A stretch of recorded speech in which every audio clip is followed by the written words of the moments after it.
Lucas didn't expect Joseph to appear and opened his eyes wide in surprise. What's wrong with this guy? Usually when people see a young couple being affectionate, they would deliberately avoid it. Why is this guy watching so intently? Lucas blushed a little and felt a shiver of fear in his heart. He wondered if Joseph had heard their conversation just now. He carefully recalled, and it seemed that there was nothing untellable. They only mentioned the contract, which an ordinary person should not understand. The three of them stood there, but only Lucas felt embarrassed. Leo stared at Joseph with a sinister look in his eyes, and his thin lips were pursed into a straight line. Joseph sized up Leo and Lucas without showing any emotion in his eyes. That feeling of being scanned by a machine came again. Lucas reached out and tugged at Leo's sleeve, whispering, "Mr. Leo, let's go." Leo grabbed his hand in return and held it tightly in his palm. Joseph still showed no reaction when he saw this scene. He just said to Leo, "Let's continue the previous topic some other time." Leo replied coldly, "I'll accompany you at any time." Lucas found that both of them were equally cold. The coldness on Leo was like biting ice, full of aggression, while Joseph was like the inorganic and empty outer space, cold-hearted and contemptuous of everything. After getting Leo's promise, Joseph took a deep look at Lucas again and said, "Remember to bring him along." Leo's eyes became even more gloomy. After Joseph finished speaking, he turned around and left calmly. Lucas stared blankly at his back. Being led by Leo, he returned to the hall. After Leo and Lucas returned to the hall, they happened to see Joseph saying he was leaving. Then everyone left one after another. Even Nolan said he was going to the laboratory to check the results and didn't stay. Leo asked the driver to take Lucas home first. Along the way, he sat in the back seat, looking out of the car window in complete silence. Lucas knew he was in a bad mood and didn't dare to make a sound to disturb him. When they arrived outside blcommunity, Leo said to Lucas, "I lost control of my emotions a bit today. I scared you." Lucas quickly shook his head and said, "No, I'm fine. Instead, you should stop overthinking." Leo seemed to have regained his composure and said calmly, "I'm also fine. Go back and rest early." Lucas nodded. Just as he turned around to hold the car door, Leo suddenly said behind him, "Don't take what I said tonight to heart." Lucas responded vaguely and got out of the car. He watched as Leo's car disappeared into the night and slowly walked towards his home. How could he not take it to heart? It was the first time he heard Leo speak in that tone. It was full of suppression and even a hint of craving. Leo said that he was being greedy. The night wind in late autumn carried a chill, but it couldn't dispel the flush on Lucas' face. He lowered his head, quickened his pace, and returned to his rental house. After Lucas got home, he carefully took off his clothes, covered them with a dust-proof cover, and hung them up together with the overcoat Leo gave him before. These clothes are so expensive. He looked at the black overcoat in the wardrobe. The larger size indicated that the owner of the clothes had a strong build. Lucas remembered the passionate hug just now, lowered his eyes, and closed the wardrobe door. He went to the bathroom to clean himself up, carefully dried his hair, and then lay in bed. He took the doll on the cabinet and hugged it in his arms. It wasn't that he had the same thoughts as little girls. It was just that the real-life version of the doll had left him too many puzzles today. Maybe hugging the doll could help him sort out his thoughts. Lucas thought for a long time, and the more he thought, the more annoyed he became. Leo said that he indulged his approach and that he didn't reject him. Originally, Lucas wanted to explain it with the contract, but he found that he really had never rejected Leo. Even as an actor, there are plays one wants to perform and those one doesn't. Why has he never rejected the approach of another man? Moreover, neither the people from the Chin family nor the Yi family have ever raised any objections to their relationship. They told their parents on both sides that they were a couple, and the parents believed them without the slightest doubt. Lucas originally thought this was a sign of their excellent acting. But after hearing what Leo said today, he suddenly began to have doubts. Was he really acting when getting along with the president? Lucas suddenly really wanted to know what he and Leo were like in the eyes of others. What would those who don't regard them as a couple think when seeing them getting so close? After some thought, Lucas realized that almost all their relatives thought they were in love. Their social circles didn't overlap, and only the colleagues in the company thought they were simply in a superior, subordinate relationship. But they hid their relationship well at the company and never brought their private affairs into work. According to Lucas' usual observations, no one in the president's office noticed anything amiss, not even Henry. It's estimated that if Lucas immediately announced in the company group that he was engaged to the president, those colleagues would think it was an April Fool's joke. After much thought, there didn't seem to be a suitable person. Lucas was holding the Mr. Leo doll and unconsciously tugging at the tuft of hair on the doll's head. Suddenly, he leaped up from the bed. He thought of someone. Lucas picked up his phone and found Elizabeth in the contacts. A long time ago, Lucas once clarified to Elizabeth that he and Leo were not a couple but just in a superior, subordinate relationship. At that time, he hadn't signed the dating contract with Leo yet.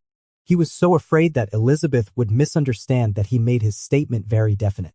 Later, Elizabeth saw them pretending to be a couple several times. I wonder what she thought. Lucas greeted Elizabeth. As usual, the old classmate seemed to always have her phone with her and immediately replied, "What's up, handsome guy?" Elizabeth thought Lucas wanted to ask about Thomas. Before Lucas could ask, she poured out all she knew to Lucas like a bean, spilling. It said that Thomas' father has been investigated and Thomas has disappeared from the art circle. Once Elizabeth saw him in the supermarket. He looked decadent and gloomy, completely different from before when he always had a smile on his face. It said that he's still entangled with his ex-boyfriend. He once went to S-City University to make a scene, demanding that Benjamin return the things he had given him. Lucas absent-mindedly looked at the message sent by Elizabeth and wasn't very concerned about Thomas's recent situation. During the gaps when Elizabeth was talking non-stop, Lucas found an opportunity to ask his own question. "What do you think of me and my boss, Mr. Leo?" After sending this question, Elizabeth, who had been talking non-stop, immediately fell silent. Seeing that she didn't say a word for a long time, Lucas thought his question was inappropriate. He rephrased it and typed it out. "I mean, don't you have any thoughts every time you see me with the president?" After a while, Elizabeth replied cautiously, "Can I tell the truth?" Lucas, "Of course." Elizabeth reopened the conversation. "I'm so frustrated every time I see you two. You've repeatedly emphasized that you have nothing to do with your president, but I just can't help shipping you two. You two are much more real than those CPs I follow online. I was afraid you'd be unhappy, so I didn't dare to show it. But your president is really nice to you. The way he looks at you is different. He has a sharp tongue but actually protects you a lot." There was another thing that Elizabeth didn't dare to say. She saw Leo getting jealous of Andrew and the contemptuous look on Leo's face when he looked at Thomas. She often wanted to shout, "If this isn't love?" But Lucas thought Elizabeth was exaggerating. Leo was naturally protective of his subordinates, so it was normal for him to protect Lucas. "So, do you two have a relationship or not?" Elizabeth asked. Lucas replied after a moment, "No." Seeing that Lucas didn't deny it as quickly as the first time, Elizabeth tentatively said, "Then have you considered it?" Lucas asked, "Consider what?" Elizabeth was exasperated. "Consider your president. Your president is handsome, rich, and nice to you. He's the perfect dating candidate." Lucas was startled by Elizabeth's words and said, "But he's my boss." Elizabeth didn't care. "No one says it's illegal to date your boss." She further said, "Really high-quality men like this are rare these days. If you have a crush on your president, you can give it a try." Lucas held his phone and just stood there. He had never thought of this possibility. The word superior was like Mount Himalaya lying across his heart and impossible to cross. Elizabeth was about to say something more when Lucas suddenly said, "I'm going to sleep now. Good night," and then disappeared. Elizabeth pouted on the other side of the network and murmured to herself, running away by feigning sleep, "What a coward." But Lucas couldn't fall asleep at all here. He kept thinking about tonight's family dinner and what Elizabeth had just said. Hugging his doll, he tossed and turned in bed. The possibility that he had never considered before today was like a violent storm, destroying his common sense and defenses, leaving him at a loss. After much thought, all that remained in his mind were Leo's eyebrows and eyes. That man hugged him in the corridor, rubbing against his hair and slowly moving down. Lucas jumped up from the bed again. At that time, wouldn't Leo have wanted to kiss him? He thought they would only hug at most. Now when he recalled it, he just realized belatedly that Leo seemed to have had further thoughts at that time. This was the so-called pushing one's luck. Lucas let out a loud cry in the room. He stuffed the Mr. Leo doll on the bed into the quilt and covered it, saying fiercely, "Who allowed you to kiss me? You're punished to be locked in the dark room." Lucas tossed and turned all night and didn't sleep well. The next day, he still got up on time, came to the company early, and got everything in good order. When Leo came to the company, Lucas still greeted him at the door as usual, but this time there was no smile on the secretary's face. Leo gave him a strange look, thinking he was still unhappy about what happened yesterday, and said, "Yesterday." Rarely, Lucas interrupted the president's words. With a straight face, he said, "Mr. Leo, it's working time. Don't talk about irrelevant topics." Leo swallowed the words he was going to say, looked at Lucas, and then entered the office. Then Leo found that Lucas was avoiding him. To say that Lucas was avoiding Leo didn't mean ignoring him. Lucas still did all his work, but his attitude was cold. He didn't want to talk to Leo more and didn't even give him a smile. When communicating about work, Lucas also kept his eyes down and avoided looking at Leo as much as possible. This was the first time Lucas had behaved like this in the office. Leo didn't know what he had done to upset his young secretary, but it was quite novel that the secretary was throwing a tantrum during work hours. Leo wasn't angry. Although Lucas was being moody, he still did his work excellently without any flaws. After a few days of this back and forth between the two of them, Leo called Lucas into his office. Lucas stood there silently. He seemed meek, but actually his whole body exuded an aura of "I'm in a bad mood." Leo asked, "Come on, what on earth is going on?" Lucas pretended to be stupid and said, "What do you mean? Everything is fine." Leo looked at him, adjusted his sitting posture, and said, "At least tell me what I did to make you angry." Lucas moved his lips. This guy actually asked him. Didn't he understand it himself? He was still hesitating and wavering, and this guy was about to make a move on him. How could it be like this? Wouldn't it just make his heart even more confused? Lucas didn't realize that he was feeling ashamed and annoyed. He continued expressionlessly with the same old excuse, "Mr. Leo, don't talk about non-work matters during work hours." Leo pointed out, "It was you who brought your emotions into work first." Upon hearing this, Lucas fell silent. He himself also realized that after all, Leo was his boss. He shouldn't have shown a bad attitude to the president. He used to do well before. No matter what happened between him and Leo in private, it never affected his work the next day. This time, even though nothing had really happened, he had lost his composure. So an office romance really has no future. Lucas was lost in thought in front of Leo. He took a deep breath and said, "Mr. Leo, I'll go out and calm down for a while." Leo didn't let him go but asked, "Is that contract still there?" Lucas was stunned. Of course, he knew what contract Leo was talking about. It was the love contract he signed with Leo at that time, 2 copies in total, 1 for each of them. Lucas didn't know why Leo mentioned that. By now, just thinking about the content of the contract made him feel dizzy. At that time, he was so confident, thinking that he had excellent acting and could deceive everyone. He signed such an agreement without hesitation. Only now did he realize how naive he was at that time. A belated sense of embarrassment swept over Lucas. His ears turned red and he said, "It's at home." Leo nodded and only said, "Keep it well." Lucas thought that he definitely had to keep it well. It would be a disaster if someone saw it. Seeing that Leo had nothing else to say, he suppressed the embarrassment and shyness in his heart and left the president's office. Leo watched Lucas disappear outside the door. Then he got up and walked to the safe in the office. He opened the safe and took out that piece of paper beside all kinds of confidential documents. Leo closed the safe, sat on his chair, and looked at the love contract. After such a long time, reading the content of the contract again gave him a unique sense of shame. No wonder Lucas was embarrassed. While reading, Leo would stop from time to time to wipe his face and couldn't help smiling slightly. What was he thinking at that time to come up with such a thing? To some extent, he was quite good at that time. After reading, Leo wanted to tear up this piece of paper. He asked Lucas just because of this intention. He paused, stopped his action, and thought it would be better to wait for Lucas to bring his copy and then do it together. Just as Leo thought so, there came a knock on the door. Only then did he realize that it was still working hours. Leo casually stuffed the contract into the drawer of the desk, cleared his throat, and said loudly, "Come in." The person who came in was Henry. Henry didn't notice Leo stuffing the paper into the drawer. He walked to the sofa in the president's office, plopped down, and said, "How should we deal with those lagging departments and production lines in blxin? blxin has been producing alkaline batteries for many years. It not only has a lot of equipment but also many employees. All these need funds to maintain. Now this part of the department is in a limbo state. Either continue to invest money to see if it can be revitalized or give up as soon as possible." Leo said, "I want to sell this part." Henry was greatly surprised. He knew that Leo had his own ideas for a long time, but he didn't expect it to be like this. Henry stammered, "It's not good. blxin is an old enterprise of the group. The chairman agreed to our merger just because he couldn't bear to see blxin go bankrupt. If we sell the old factory now, he will definitely lose his temper. The era of Alexander was when alkaline batteries were in full swing. The predecessor of blxin was a factory founded by Alexander himself. Alexander has always had deep feelings for blxin. If this part is sold, Alexander will definitely not agree. Moreover, at the beginning Yaoi went to great lengths to merge Shirexien. Now, if we pick and choose, absorb the useful departments and production lines and sell the useless ones, it's a bit like crossing the river and then kicking away the bridge. Leo is not unaware of these. He made such a decision after careful consideration. He said, I don't care what others think. I only care about the interests of Yaoi.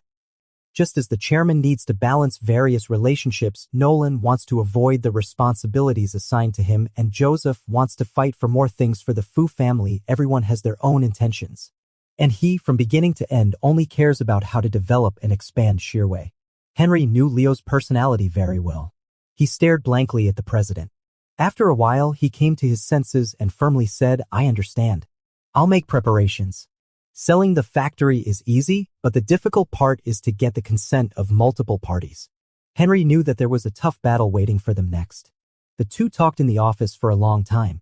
After determining the preliminary policy, Henry felt relieved. His nerves had been on high alert.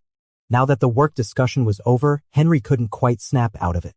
He didn't want to leave the president's office, so he found another topic and asked, Has there been any progress on the matter you mentioned before? Leo was puzzled and asked, What matter? Henry said, Of course, it's the most important thing in life, chasing someone. Not only was there no progress, but he also scared the person away. Leo didn't say a word and stared coldly at Henry. Seeing Leo like this, Henry knew the progress was not going well. He slapped his thigh and said, What are you still hesitating about? Just go for it and be straightforward. Leo was too lazy to pay attention to him. Henry suddenly thought of a possibility and asked, You're not scared, are you? Leo looked up and said, What are you talking about? Although Leo didn't admit it, Henry still thought his guess was correct. Leo was always decisive, but he was hesitant when it came to feelings. Ultimately, it was because he lacked confidence in himself. He vaguely knew that something had happened to the Chin family when Leo was a child, which gave Leo some problems, such as being a clean freak and having a bad temper and a sharp tongue. Henry thought that the reason why the president was still single at such an age should be related to that incident. It was not easy for him to have a crush this time, but he couldn't establish a relationship with the person for a long time. Maybe it was because of the psychological shadow. Henry advised, You have to take the first step. If you don't move forward, how do you know whether the result will be good or bad? Don't be afraid. Leo looked at him expressionlessly and said, Only people in menopause like to be someone else's life coach.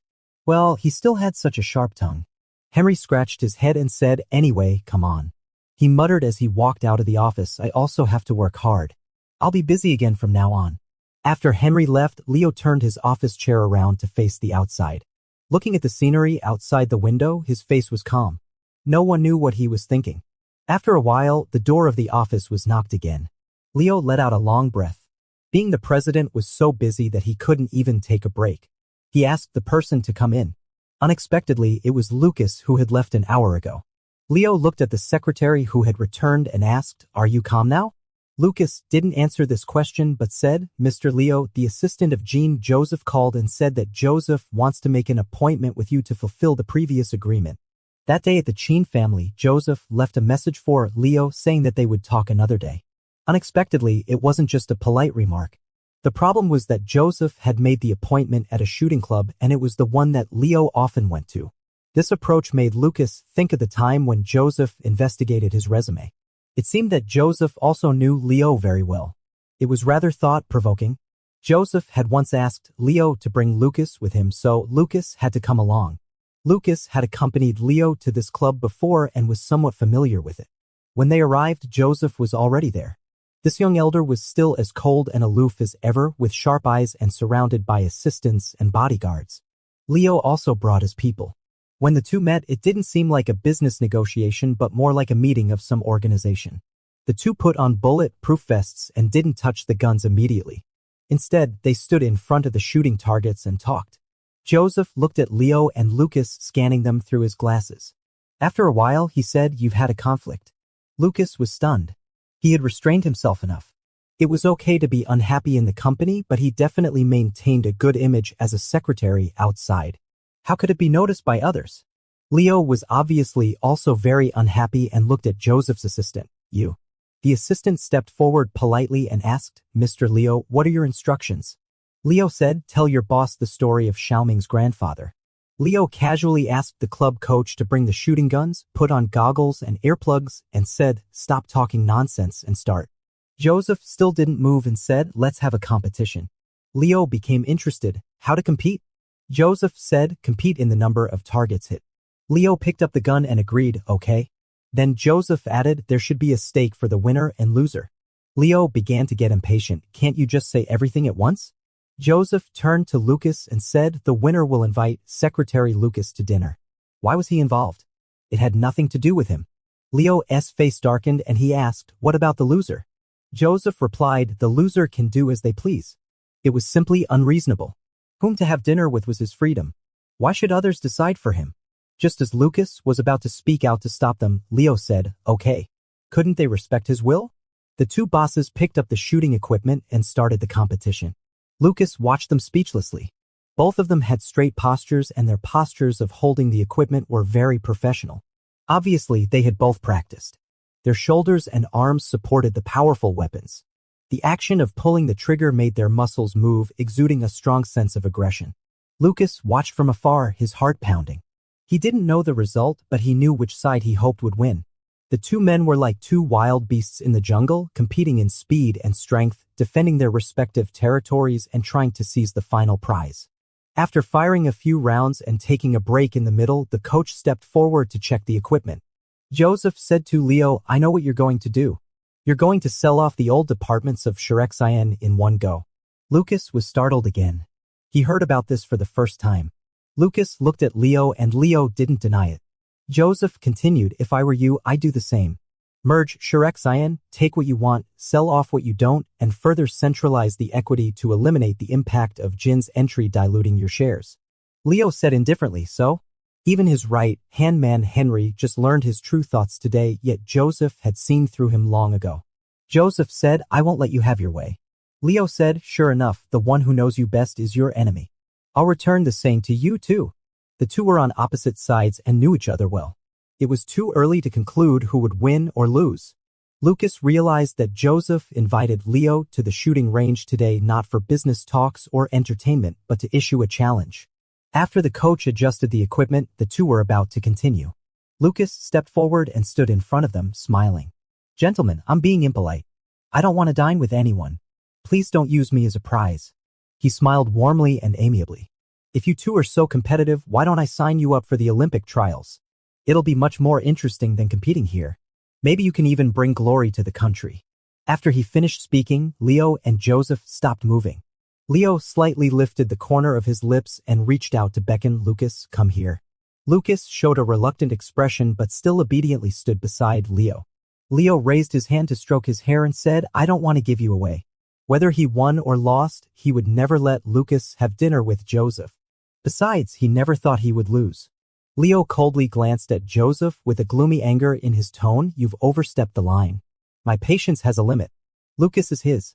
Having ideas about the little secretary, whether it's a test or other intentions, is both rude and ridiculous. Leo was warning Joseph. Joseph didn't say a word. He picked up the weapon again on his own and kept pulling the trigger at the target in front of him. Since everything that needed to be said had been said, Leo didn't want to play this meaningless game with others.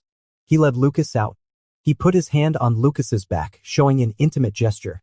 Lucas was a little uneasy. Today's accompanying staff included not only bodyguards but also people from the company. What if others saw them being so close? Leo patted his back reassuringly, telling him not to worry.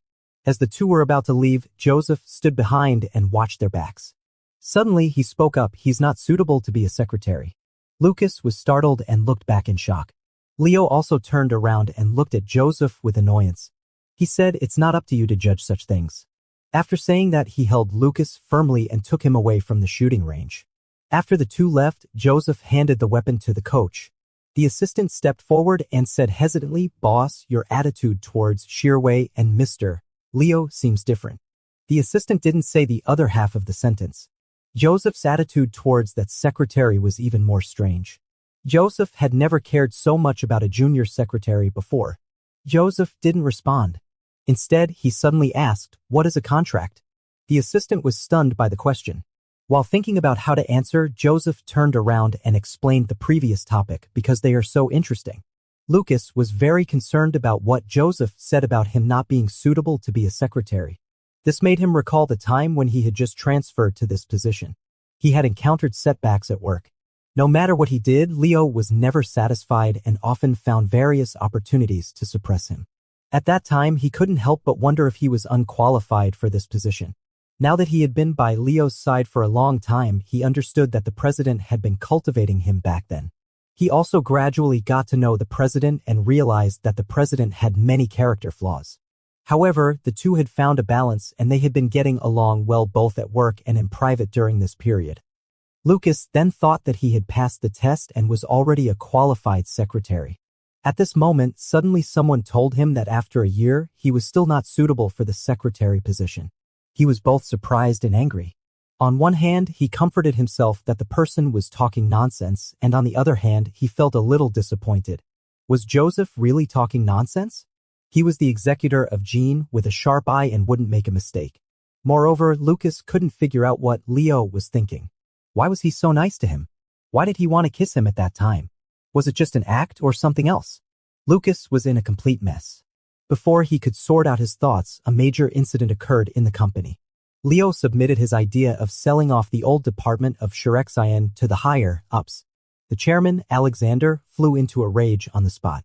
Initially, Yaoi promised to properly arrange for blchina, and only then did Alexander agree to the merger of the two subsidiaries. Now, Leo was trying to kick away the latter after crossing the river, which made Alexander so angry that he overturned the table. Carter was sentenced to several years in prison. He had just been transferred from the detention center to prison. He couldn't protect his brother, and now he might even lose the company. It was all the fault of that unfilial son, Leo. Alexander disagreed with Leo's approach and flatly rejected it. He ordered Leo not to have any crooked ideas and to invest money honestly to arrange for the old staff of blchina. The senior members of blchina were also very dissatisfied. There had been too many changes in the past year.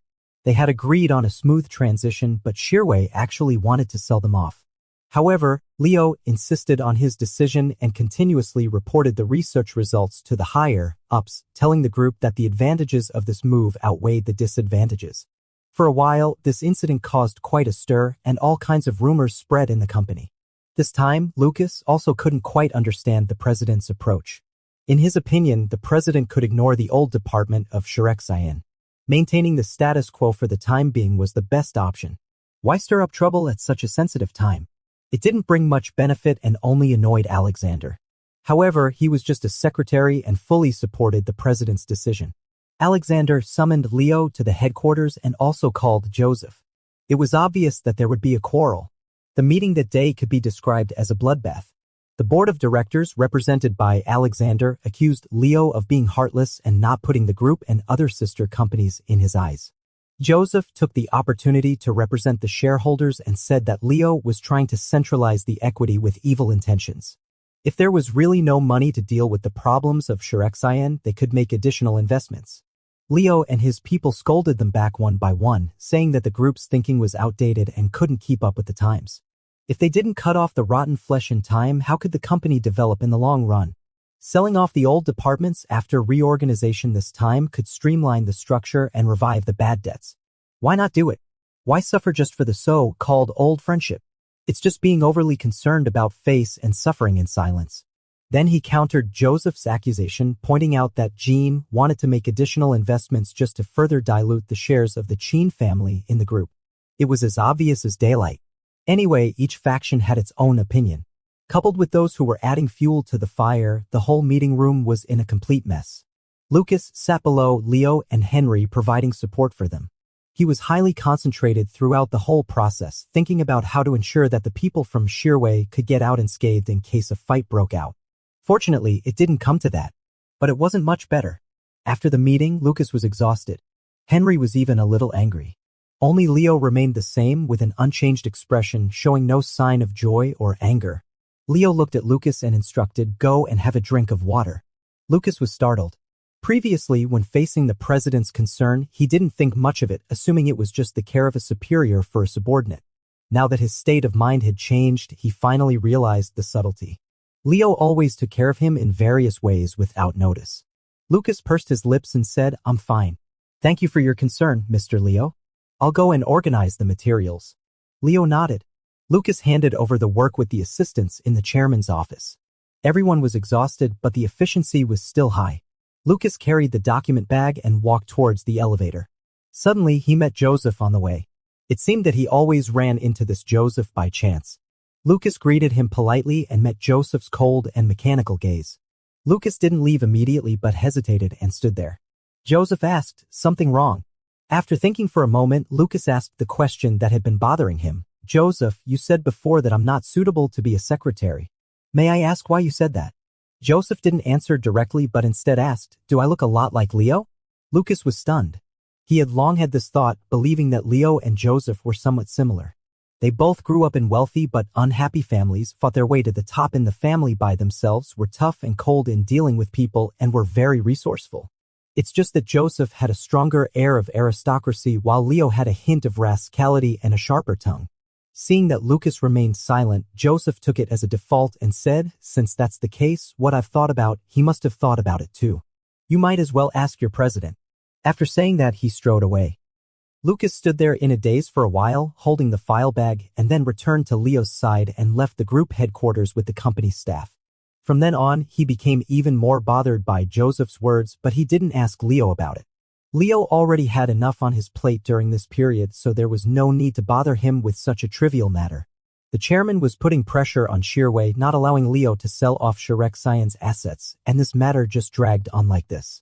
In the blink of an eye, it was the end of the year. There were all kinds of settlements and summaries.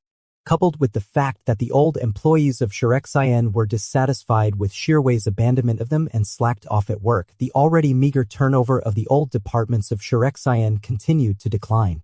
If things went on like this, it wouldn't even fetch a good price when sold. Leo had to spare some energy to rectify the situation. Anyway, things were in a mess and everyone was very busy. The progress of the two people's side business always remained at a very delicate stage, and there was no progress for the time being. It was at this time that Lucas began to recall the past. He often felt Leo's unusual attitude towards him from some minor details. On certain nights, Lucas would lie in bed and think about the time when Leo had been here. His body would involuntarily become hot.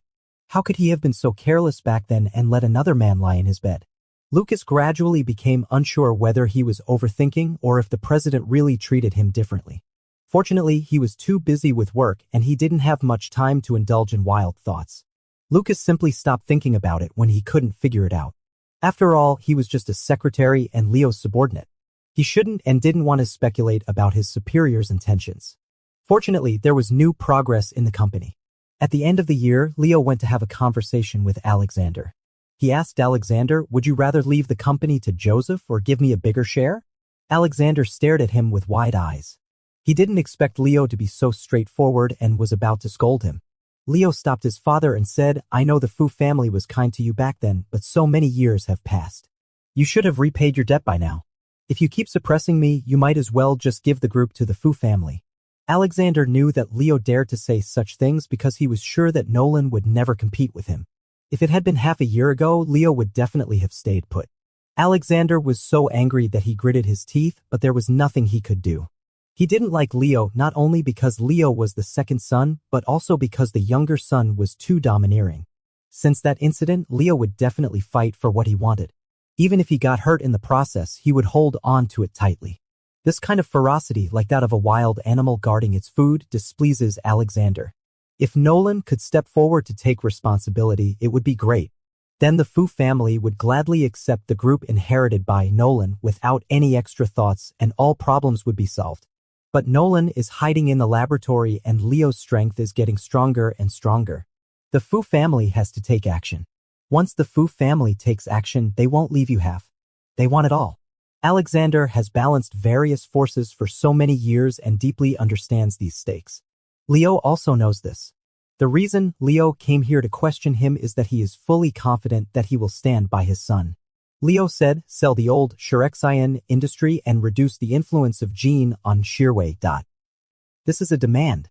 Alexander slumped into his office chair, rubbed his temples, and once again felt that he was old. But he didn't give a definite answer. He just said, "You have to find a suitable buyer first and negotiate a good price. Then I'll consider it." The fact that the chairman has shown some flexibility is really encouraging. But Lucas also saw some problems from it. As a subsidiary of the group, Shearway has been booming in recent years and its scale has been getting larger and larger. But no matter what Shearway wants to do, it has to get the group's approval first. Above Shearway, there are the chairman and the board of directors that cannot be bypassed.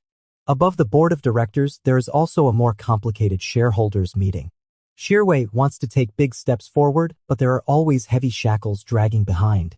Some thoughts flashed through Lucas's mind, but he didn't dare to say them. If the chairman knew about those thoughts, he would definitely scold him for being rebellious. Fortunately, there has been a turning point in the matter. The people at Shearway breathed a sigh of relief. On this day, the assistants in the president's office had a long-awaited dinner party paid for by Leo. Everyone ate and drank. It had been a long time since they were so happy. Leo only attended the first half and left halfway so as not to make everyone feel constrained with the boss around. Actually, the assistants don't really care. Many people even hope that Leo could stay. After all, the president is handsome. Speaking of which, our Mr. Leo has become more and more amiable recently. As soon as these words were spoken, some senior assistants shivered and said, "A few years ago, I would never have thought that the word amiable would be used to describe our CEO." Hearing this, Lucas curled the corner of his mouth. He couldn't have imagined it a year ago either. Once someone started the topic, everyone immediately started chatting animatedly. Mr. Leo has really become much more tempered. At least when criticizing me, he has become more euphemistic. Previously, when I made a mistake, he would ask me, "Are you a monkey?" Now, when I make a mistake, he takes a deep breath and asks, "Are you a UNMO man?" Look, isn't it an evolution? Everyone laughed so hard that they couldn't straighten up, and Lucas also laughed uncontrollably. The person who was speaking saw Lucas and then remembered that although Leo had left, his right-hand man, Secretary Lucas, was still present. He quickly said to him, "Secretary Lucas, please don't tell on me to the CEO." Lucas shook his head with a smile and said, "No." He voluntarily revealed, "Actually, I've also spoken ill of Mr. Leo and he heard it." After everyone's surprise, they were all very curious and asked, "Then what happened?" Lucas said mysteriously while laughing, "What do you think? I'm sitting here safe and sound." The colleague scoffed and said he was lying. However, everyone could see that Leo's temper had improved and they began to discuss the reason for the CEO's change. What other reason could there be? He must be in love. Only love can make a person gentle. Come on. Our CEO is well known in the company for having zero scandals. We've never seen him get close to women. If he doesn't get close to women, he could get close to men. Hearing this, Lucas paused. Someone leaned over and asked him, "Secretary Lucas, you're the closest to the CEO. Do you have any information?" Lucas was in a daze and suddenly came to his senses and said, "What?" Seeing his reaction, everyone knew there was no information and said disappointedly, "The CEO is really airtight." Lucas smiled and said, "The president is too busy. Indeed, he's so busy that he doesn't have time to fall in love." Someone wailed, "I've been working overtime so late that I haven't even seen my wife for several days." Everyone chattered away and the topic gradually shifted elsewhere. Lucas ate the delicious food absent-mindedly. When this gathering dispersed, he declined the invitation to continue the party and walked back slowly. He had drunk some wine. Although it wasn't much, he still couldn't drive, so he planned to call a designated driver. Lucas stood by the roadside. The winter wind blew on his face, feeling cold and making him sober up immediately from the slight intoxication. He remembered the previous winter when he and Leo had just attended the annual meeting and were walking along the roadside. Now that he thought about it, they were so silly back then. Why take a walk in the cold winter? The cold wind made their faces ache. But there was no coldness in the memory, only a gentle touch. At that time, Leo had such a serious cleanliness obsession, yet he overcame the difficulty and supported Lucas by holding his arm steadily. Lucas suddenly missed the president even though they had only been separated for a few hours. He looked up and around. There were not many pedestrians on the winter night. Most people were eager to go home and longing to return to their warm homes, but Lucas walked towards the company. The place where they had the dinner was very close to the company. He arrived there in just a few steps. Lucas returned to the floor of the president's office and indeed saw someone in the president's office. He knocked on the door. Leo was sitting at the desk, seemingly not working either. He looked up, saw Lucas come in, and asked, "Why did you come back?" Lucas smiled and said, "You came back too." Leo replied with an and didn't say much more. The two of them hadn't been alone together for a long time. At this moment, facing each other, neither of them spoke immediately and the silence spread between them. After a while, Leo stood up, walked to the sofa, and invited Lucas, come and sit down. Lucas sat down beside Leo and noticed that the president was sizing him up. He asked, "Why are you looking at me?" Leo replied, "I'm checking if you've lost weight due to overtime work."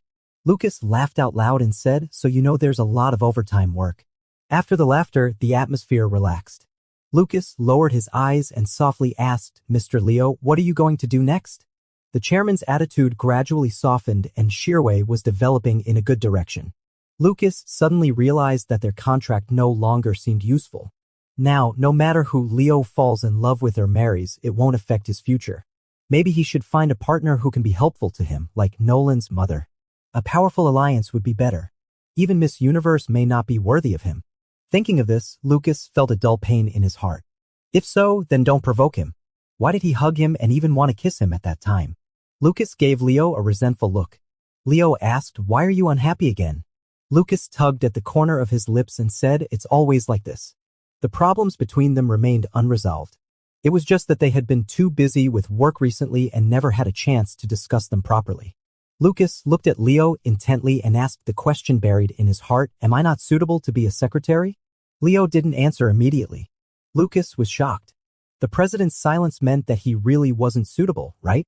Lucas wanted to stand up and leave right then. Leo held him down, pulled his hand over and grabbed it and told him, "Look, you want to leave when you're unhappy. How can you be a secretary if you're so impulsive?" Lucas blinked and showed a wronged look. He thought he had worked hard enough, suppressing his temper, obeying orders, and doing a good job in auxiliary work. He only showed his true feelings in front of Leo. He never behaved like this during normal work. He has been so earnest, yet still being denied. Even he would feel sad. Leo raised his hand and stroked his hair, saying, "I'm not saying you're bad. I'm praising you."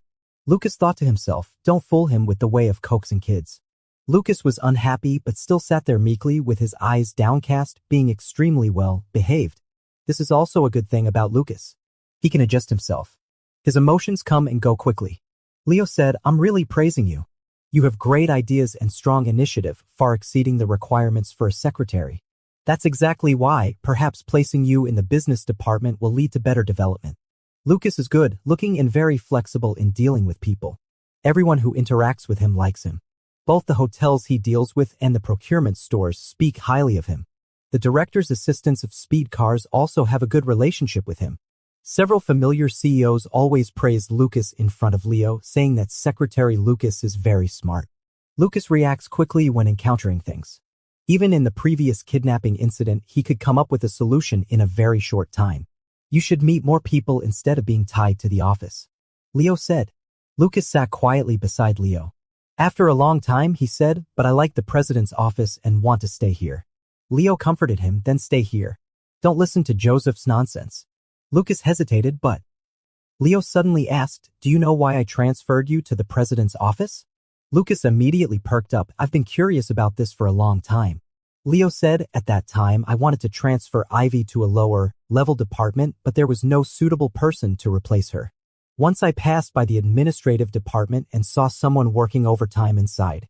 I heard him complaining while processing documents. Naturally, the person Leo saw was Lucas.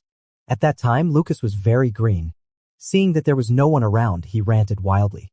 Why do we need to process the materials sent to other departments? What does it have to do with us? We won't get extra workload credit. Isn't this a waste of labor? Why does the supervisor not dare to say a word when other departments shift the blame to us? Are we the scapegoats? Why did the documents sent out last month come back to us? If we keep processing the same thing repeatedly, there's no way the efficiency can improve. The young man with his head down never stopped complaining, but his eyes and hands didn't stop either. He was quickly dealing with the work at hand. Leo returned to his own office from the administrative department floor. 2 hours later, when he went down again, he found that young employee still there.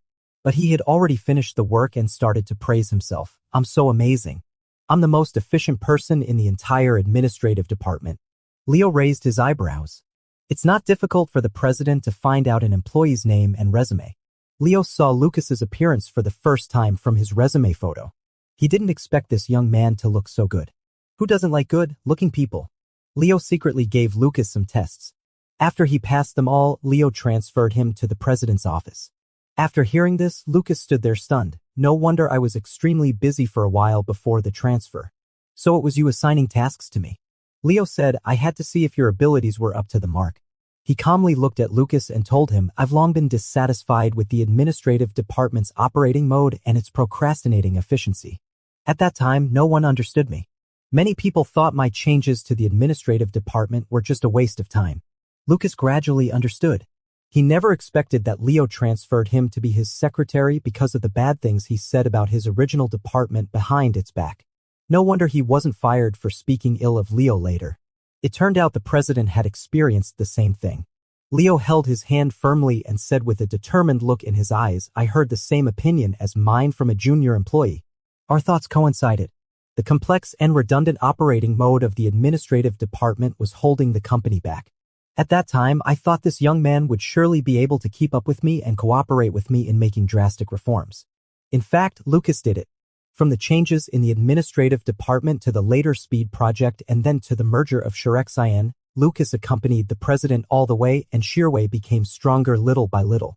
Leo said, I hope you can continue to stay in this position and accompany me on this journey. At least until he completed the real transformation. Lucas was speechless for a long time, feeling both shocked and touched. He sniffed and said, You're such a hateful capitalist, giving me motivational speeches and making me work hard for you. Leo curled his lips slightly and said, Not willing? Do you think there's nothing else to learn in the president's office? Of course not. Lucas quickly denied, There's still a lot to learn. You've only been here for a little over a year. Maybe you're more suited for the business department, but in the office, you can learn things that you can't learn outside. Wait until you've learned all of these before thinking about the next step. It's not the right time yet. Leo looked into Lucas's eyes and told him, You're doing very well, far exceeding my requirements for a secretary. Just because of this, you can't say that you're not suitable to be a secretary. Joseph can't do anything else but sow discord. You're the person I've taken a fancy to. If I say you're qualified, then you're qualified. Only then did Lucas genuinely smile. The stone weighing on his heart was lifted and he felt extremely relaxed. He asked, Just qualified? When Lucas was happy, his smile was a bit sweeter than usual. His eyes were like hiding twinkling stars and his whole face was radiant. Leo thought to himself that the little secretary still needed to be coaxed. When coaxed into a good mood, he was so sweet that it made one's heart flutter.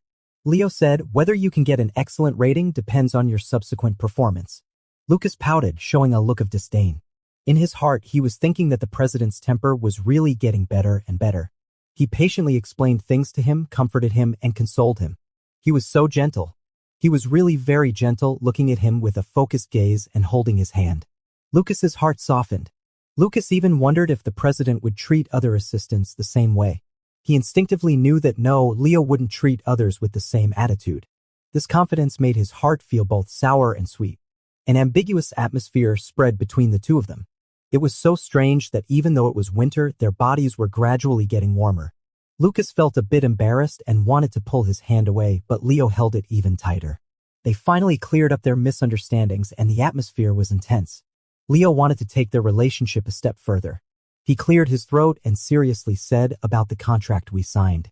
Hearing this, Lucas was startled and his body tensed up involuntarily. Leo had mentioned the contract before and now he was bringing it up again. Did he not want to continue the act with him?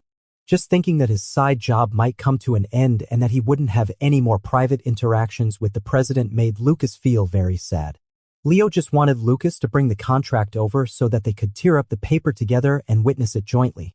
Before he could even open his mouth, the harsh ringing of the phone broke the silence in the office. Leo frowned.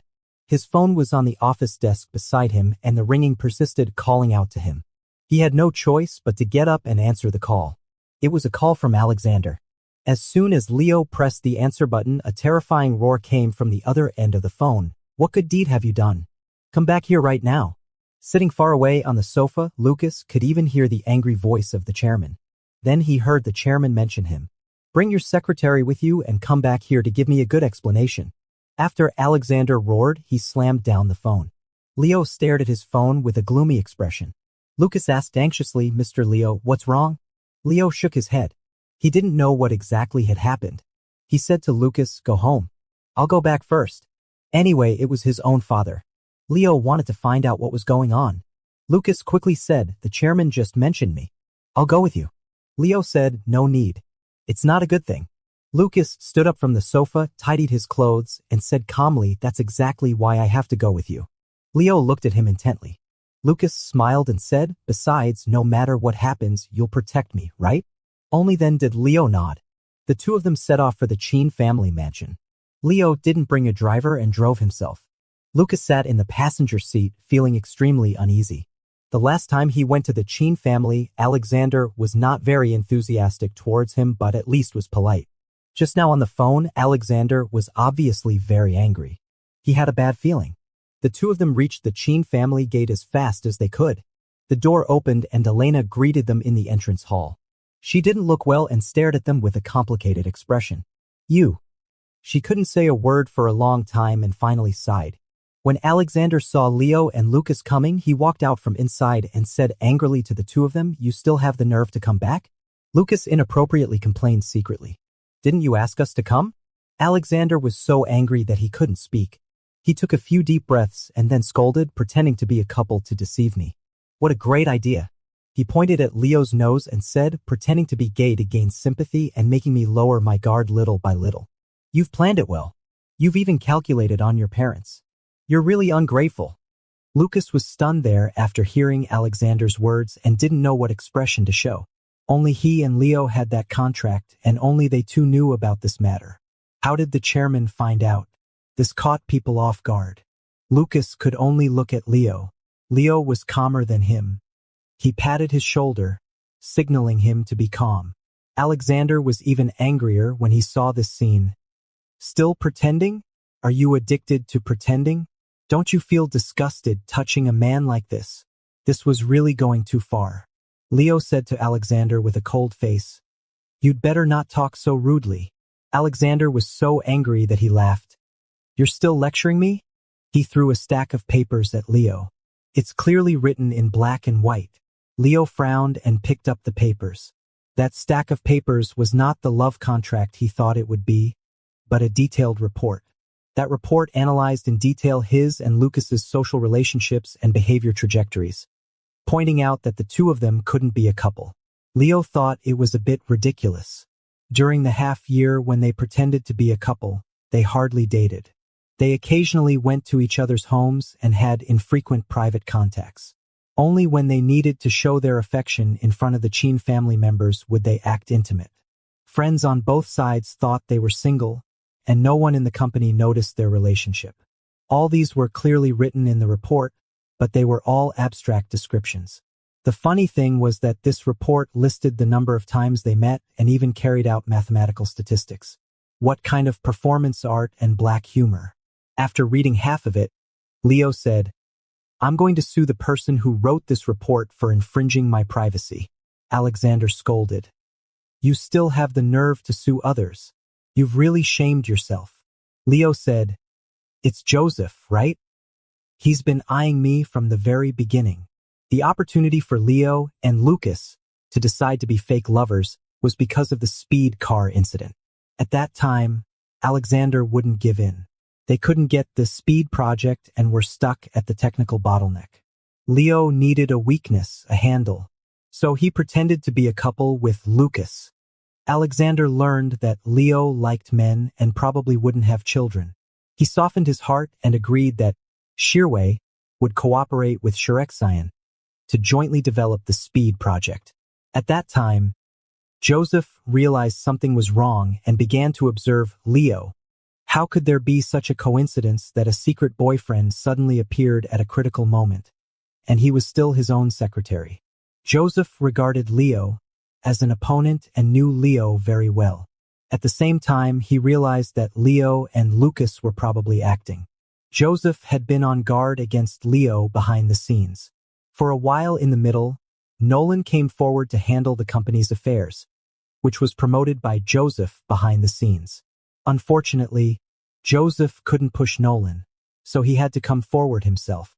These things are easy to figure out, which doesn't prevent Leo from finding it ridiculous. Leo was convinced that it was Joseph, and Alexander didn't deny it. He just said, "No matter who it is, just tell me if what's written above is the truth." Leo continued to read the report. Those behavioral analyses seemed absurd, but in fact, they were listed very clearly one by one. Finally, the report pointed out that Leo and Lucas had signed a contract. Leo paid the money and Lucas pretended to be a secret lover. This contract should be in Leo's office. After all this trouble, no conclusive evidence was obtained. Leo gave a cold laugh. He said that his office was extremely safe. Those with ulterior motives had long been cleared out by him. Everyone who entered his office needed permission. Even the cleaning staff would sign a confidentiality contract. They were not allowed to take anything away when changing shifts, and their mobile phones would be checked. No one could see the contract in his drawer. It was all Joseph's speculation. It wasn't enough to convict him just based on these. Leo endured his impatience and continued to read. Finally, he saw such a sentence. Investigating Lucas's bank account, there were indeed abnormal incomes. Leo stopped. This was the evidence. Leo had his own private finances and regularly paid a fixed amount of salary to Lucas's side business every month. This was a fact and couldn't be denied.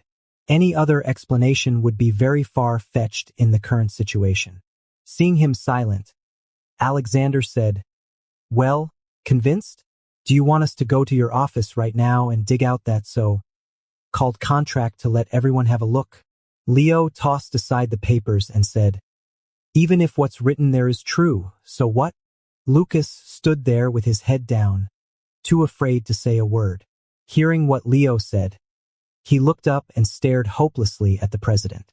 He didn't know what was written on those papers, but since Leo had admitted it, they must be irrefutable evidence. He bit his lips. His usually rosy lips turned pale because of his action.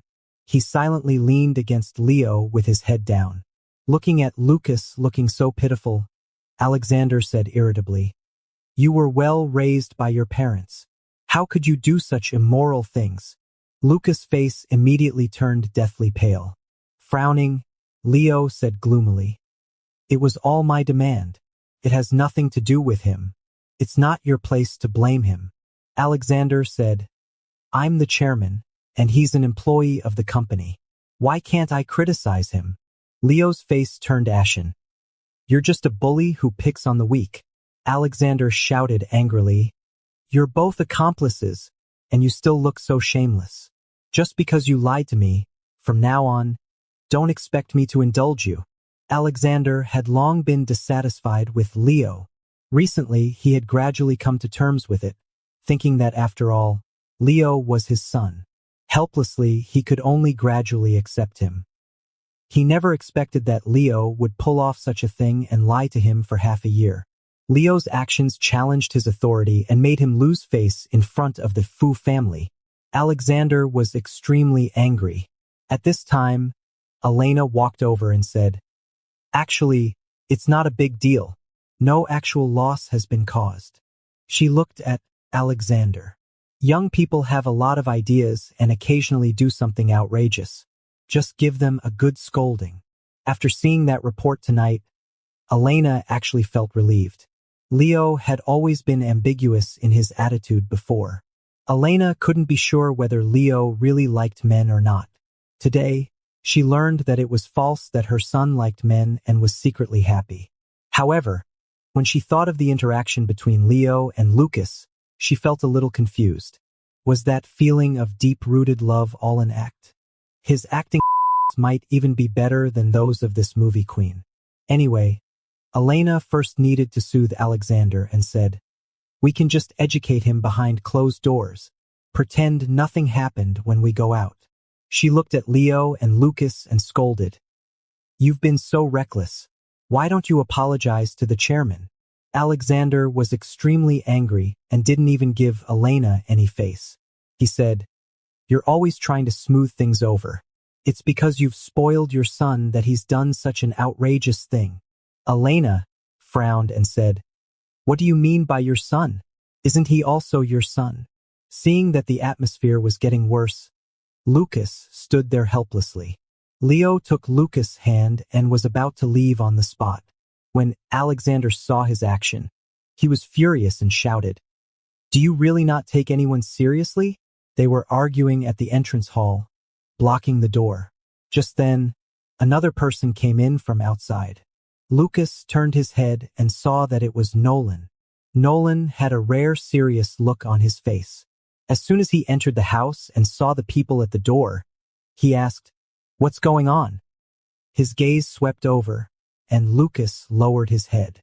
It was okay to bear the chairman's anger after he found out, but seeing Nolan at this moment, Lucas felt deeply ashamed. Nolan genuinely thought they were a couple, and they had deceived Mr. Nolan. Nolan probably knew the situation on the way. At this time, Alexander handed the report to him. After Nolan finished reading it, he stared at Leo in silence. Leo didn't show any reaction, but Lucas was so ashamed that he wished he could dig a hole and hide in it. Nolan said, "State your stance." Leo put his hand on Lucas' back and said, "There's nothing to say. This is how things are. I don't deny it, but it doesn't matter." He lowered his head and said to Lucas, "These things have nothing to do with you. Don't have a psychological burden." How could he not have a burden? Lucas was in a low mood and very sad. Leo suddenly hugged Lucas, right in front of the Chin family members. Lucas stared at him in surprise with wide-open eyes. Leo hugged him and gently kissed his hair. In the tense atmosphere, his actions were extremely gentle. He said, "Go back by yourself, have a good sleep, and do what you should do tomorrow." A butterfly landed on his hair, and Lucas' heart trembled. Seeing Leo like this, Alexander cursed, "What are you doing? Don't tell me you're going to turn this fake act into a real one. It's so cliché. It's too late to say anything now. I won't listen to your explanation." Leo turned his head and sneered, "I don't want to explain either. Anyway, your ears and your brain are just useless to me. You never listen to what I say and never think from my perspective." Usually, Leo was not close to his father, but at least showed respect on the surface. Now that he said such rebellious words, it was obvious that he was angry. Rebellious son. Alexander was so angry that his face turned red. Lucas hid in Leo's arms and tugged at his clothes, signaling him not to provoke the chairman anymore. Leo stroked his hair and spoke gently, which was in sharp contrast to his attitude towards Alexander. "Let's go. You don't have to stay here." At this time, Nolan also said, "Secretary Lucas, you go back first." Only then did Lucas withdraw from Leo's embrace. He gathered his emotions and expression, bowed to everyone, and said seriously, "I'm very sorry for causing you all trouble." His back was straight, and the corners of his eyes were a little red, but there was no look of cowardice on his face. He said word by word, "I was involved in this matter from beginning to end. Mr. Leo didn't force me. I did it voluntarily. Mr. Leo has his own difficulties. I know I'm just an outsider, a junior employee, but I'd like to ask you all to put yourselves in Mr. Leo's shoes, and you'll understand what he did." Leo was slightly moved. Most of the people in this room were from the Chin family, but only Lucas would speak up for him. He reached out his hand to Lucas again. Elena was afraid that if Lucas stayed longer, the conflict would intensify, so she urged, "Hurry up and go." Lucas glanced at Leo, forced a smile at him with all his might, and then turned around and left. Seeing Lucas leave, Leo turned around and looked at his father with a cold look in his eyes. "It was me who did it. So what?" He laughed mockingly and arrogantly. "To achieve my goal, I'll stop at nothing. Isn't that what you taught me? Also, I'll protect my people. If anyone blames this on him or dares to touch him, I'll be rude to them." The Chin family's mansion was in an old-fashioned wealthy area, where there were few pedestrians and vehicles. Lucas tried to call a taxi, but no one responded for a long time.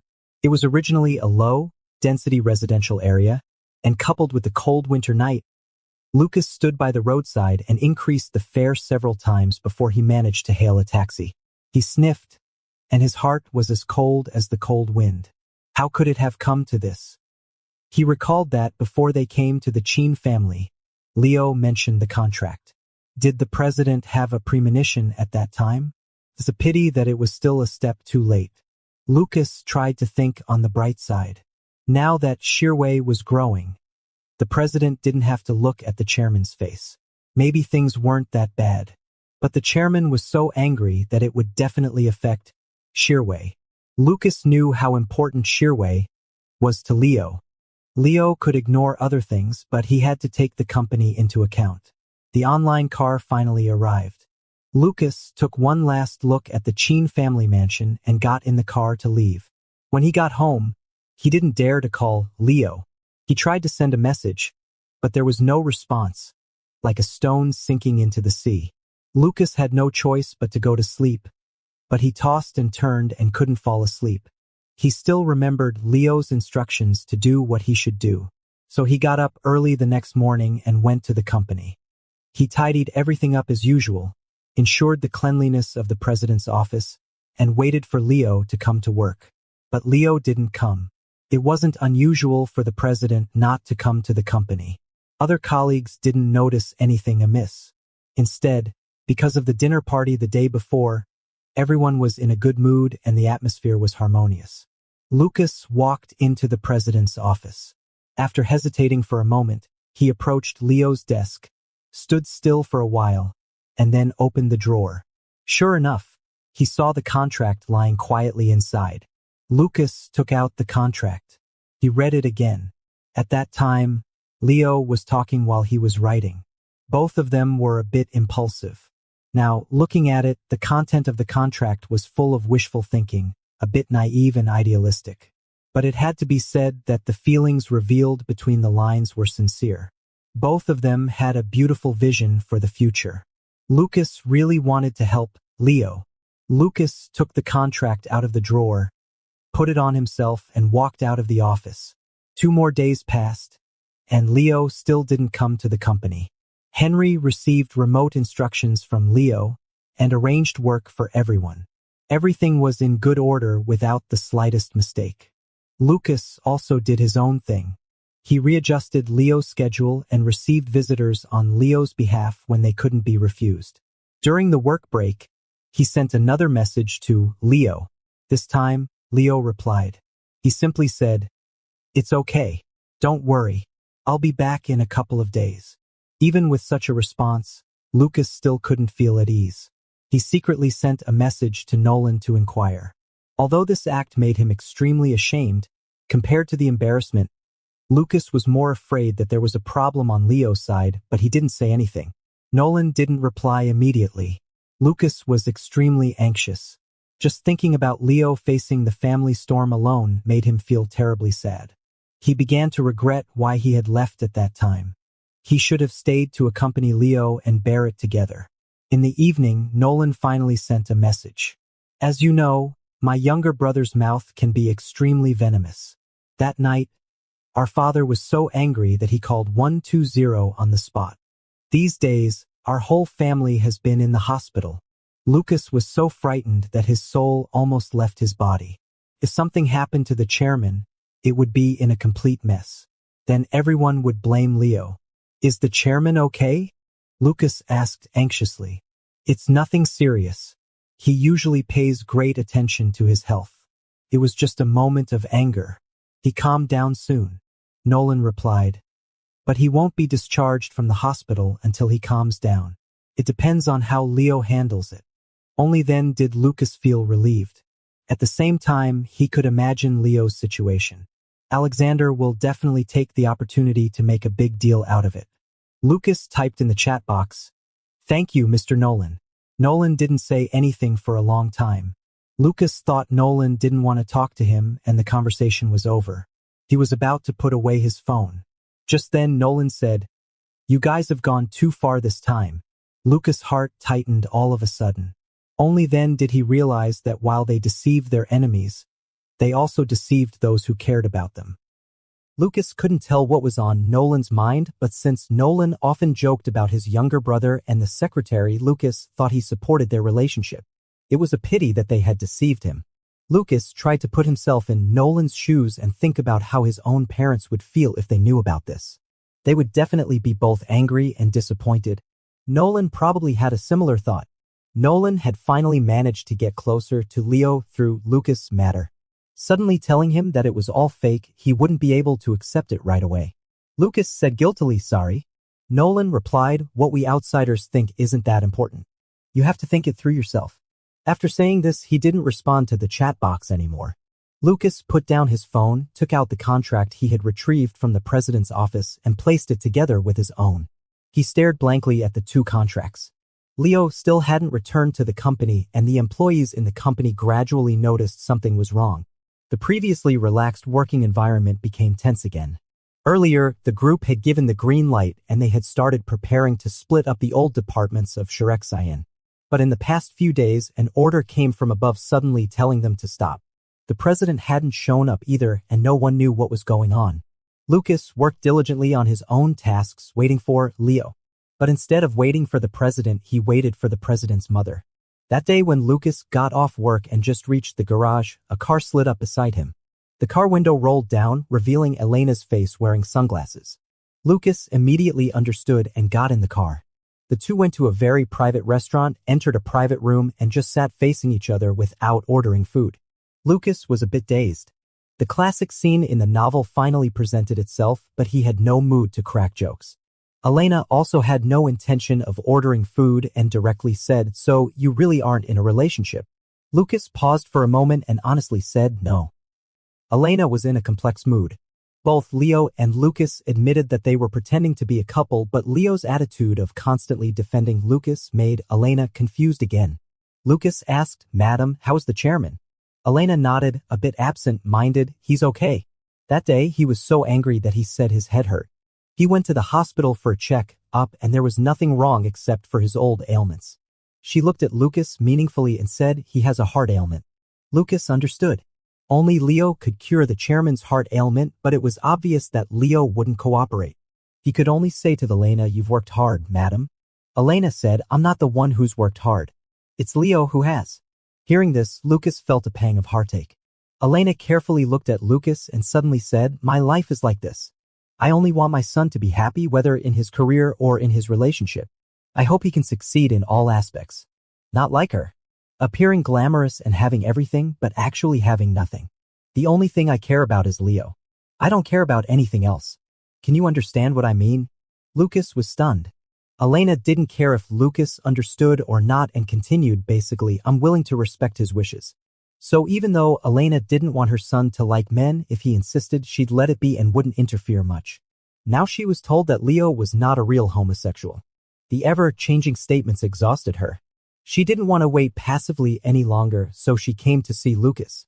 At the same time, I also hope his career goes smoothly, so I don't want him to go against his father. Elena said calmly. Elena was a famous beauty who was extremely popular in her youth. As she got older, she paid attention to maintenance and used various expensive measures, looking 20 years younger than her peers. However, time is ruthless and it has still left traces on her. Elena looked haggard today. She looked at Lucas, took out an envelope from her limited edition handbag, and pushed it across the table to Lucas. The classic scene where the president's mother takes out a check and asks the protagonist to leave her son has appeared countless times in various literary works. Lucas once joked with Leo about such a thing. At that time, he asked for 100 million. Now he couldn't laugh, and he didn't want to know how much Elena was offering. Lucas said, Madam, it's unnecessary. I'm not with Mr. Leo. So there's no need for the drama of taking money and leaving. Elena said, it's not about asking you to leave Leo. She paused for a moment and then said, I hope you can resign. Lucas froze. I want to protect Leo's career. In the current situation, it's better not to fall out with the group. Since you have no relationship, you'd better leave Leo. As long as Lucas was Leo's secretary, they couldn't clear their relationship. Elena said, these are the severance pay I'm giving you personally. If you need it, I'll say hello to the enterprises I know and recommend you for a better position. Lucas was silent.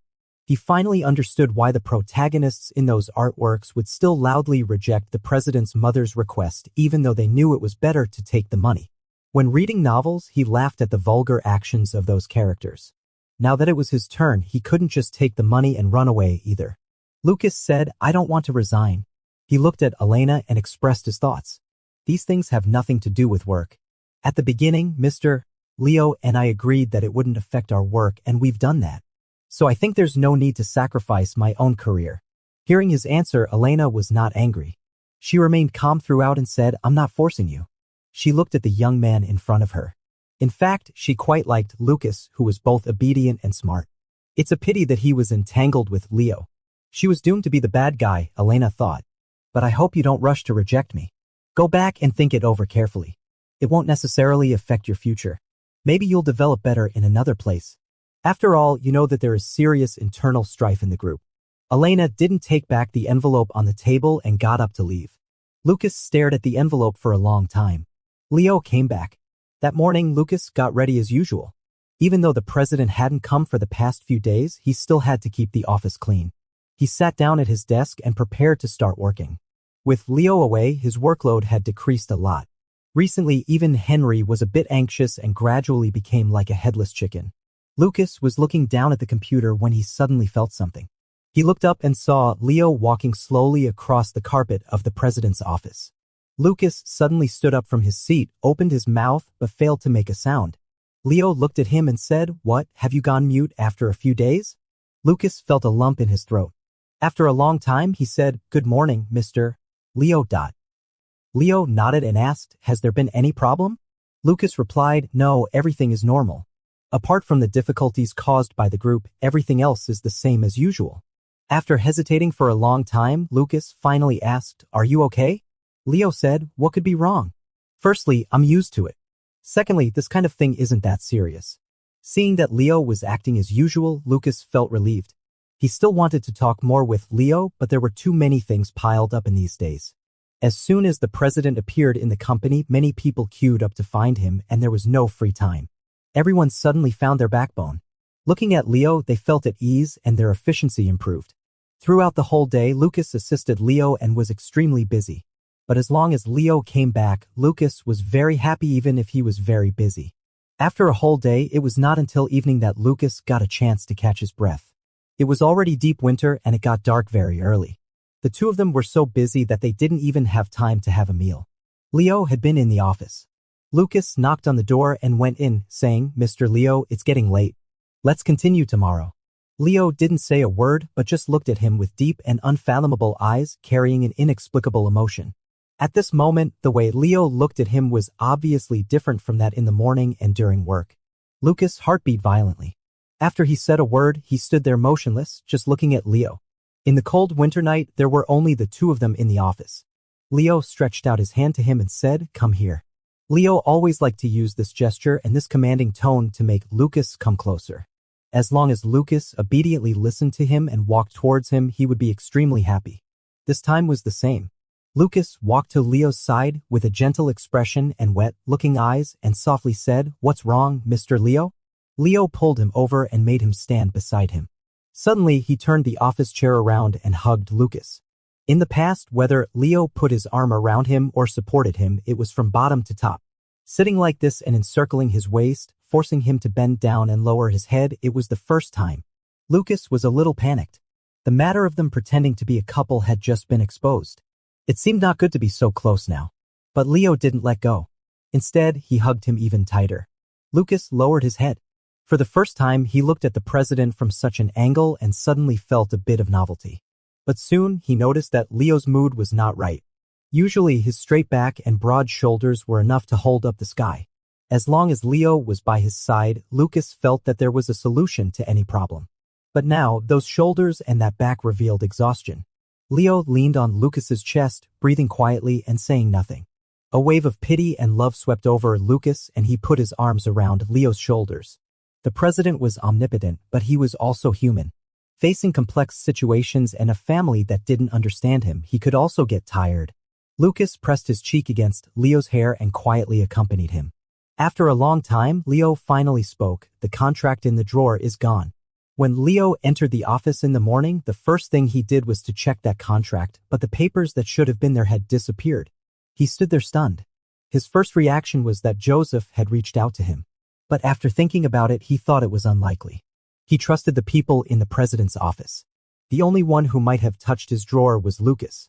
He waited all day and only asked the question when the two of them were alone. Lucas said, "I took it." Leo waited for him to continue. Lucas paused for a moment before explaining, "Those papers were just lying there casually. I was very worried, so I took them home and put them away." There were 2 copies of the contract. Lucas had always kept his copy deep in his cabinet, carefully stored, while Leo had just left his copy carelessly in the drawer. That day, when Lucas saw it, he felt an indescribable disappointment. Maybe it was because of this negligent attitude that it was discovered by someone. Lucas knew that Leo wasn't that kind of person, but he couldn't help feeling insecure and secretly took the contract home. Recently, Lucas often had this kind of feeling. Although he was an impulsive person, he often hesitated when it came to things related to Leo. These days, he had thought too much. His head was filled with complicated thoughts, which sometimes made him feel suffocated. Leo sensed his thoughts from his words and looked up to explain. It wasn't carelessness. It was always kept in the safe before. I took it out recently so that you could be a witness. Lucas remembered that Leo often mentioned the contract before going to the Chin family. Witness what? Lucas asked. Leo said, let's tear up those 2 contracts together. There's no need for them anymore. Lucas was stunned. After a while, he asked, did you have this idea before being discovered? Leo replied, yes. Lucas asked, why? He thought for a moment and said, it can't be because you don't want to pay double, right? After all, payment was required for the side job. If the contract was torn up, there would be no need to pay. He looked up at Lucas deeply from below and asked, am I such a person? Lucas lifted the corners of his lips. Leo said, that contract no longer has binding force. It's dispensable. It's better to destroy it. It's a pity that it was a step too late. Lucas knew that what Leo said was true. Neither of them deliberately followed the content of the contract later, and they naturally achieved the effective pretense. But there was a deeper reason for this. Lucas didn't dare to think about that reason. Or rather, was it a question that a little secretary like him could consider? Previously at the Chin family, Leo was in a desperate situation, but he couldn't do anything. He felt so powerless. Whether it was the chairman, the wife, or Mr. Nolan, he was unable to contend with any of them. He wanted to share some of Leo's burdens, but found that he had no standing. Leo thought that this was the office after all, which was not a suitable place. So he changed the topic and said, don't take what happened before to heart. Actually, it has nothing to do with you. The root cause is that there are problems in my family. Whether there was a contract or not, those problems would have broken out just earlier or later. Leo put his arm around Lucas's waist and gradually regained his composure. Don't care. Do you hear me? Just do what you should do. Leo was both persuading and ordering. I've already talked to the chairman and told him not to harass you. If he makes a move against you privately, tell me and I'll handle it. Leo regained his domineering air. The fatigue and vulnerability from just now were fleeting, and he became the decisive president once again. Leo's way of greeting Alexander was to anger him into the hospital. Lucas thought to himself that the chairman hadn't come to him, but the chairman's wife had. Lucas remembered that envelope and his heart suddenly twitched. He pursed his lips as if to cover something up and said, I understand. Leo seemed to have regained his energy but still wrapped his arm around Lucas's waist. The arm behind him was so strong, just encircling the thinnest part of his waist and resting on his coccyx, making him a little uncomfortable. At this moment, Leo had only one thought in mind. The little secretary's waist is so slender. Lucas's heart was beating very fast. In a flurry, he asked, last time you said I was more suitable for business. If possible, would it be better to transfer to another position?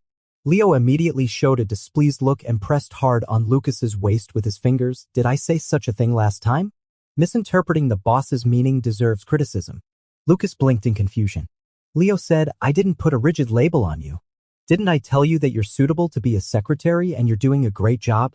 You've only been in your current position for a little over a year. You haven't had enough experience yet. Didn't we make it clear last time? He squinted his eyes and asked warily, what happened during the days I was away? Nothing. Lucas quickly denied it. It's just that our conversation last time ended too abruptly and I didn't have time to digest it properly. Indeed, that day, when the atmosphere between the two of them was just right, it was ruined by a phone call from Alexander. Leo said indifferently, just skip these days and pretend nothing happened. Pick up where we left off a few days ago and continue with your life and work. Lucas thought to himself that there couldn't be such a good thing. The atmosphere at the Chin family that day was so terrifying. It couldn't just calm down like that. It was impossible. It must be that Leo had negotiated with the chairman privately. Maybe they had reached some kind of agreement.